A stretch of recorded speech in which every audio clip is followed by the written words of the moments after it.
तेबे दर्शक बंधु क्रिकेट जगत आसला एक ताजा खबर।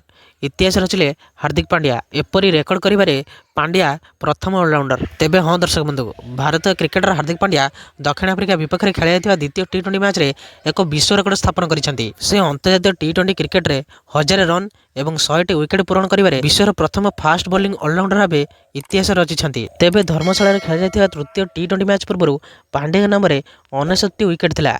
से ट्रिस्टन स्टब्स को विकेट नेबा परे टी20 फॉर्मेट रे विकेटर शतक पूरण करथिले। तेबे हार्दिक पांड्या हेउचंती विश्वर प्रथम फास्ट बॉलिंग ऑलराउंडर जे एही रेकर्ड हासिल करछंती।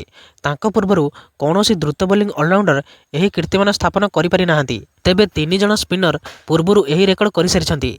बांग्लादेश रो साकिब अल हासन, अफगानिस्तान रो मोहम्मद नबी एवं जिम्बाब्वे रे सिकंदर राजा। तेबे टी20 अंतर्जातीय क्रिकेट रे 100 विकेट नेबारे हार्दिक पांड्या हेउचंती तृतीय भारतीय बोलर।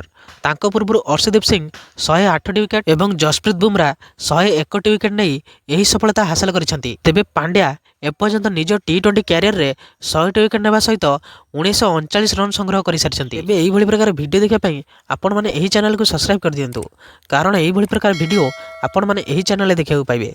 तेबे रहिली जय श्री राम।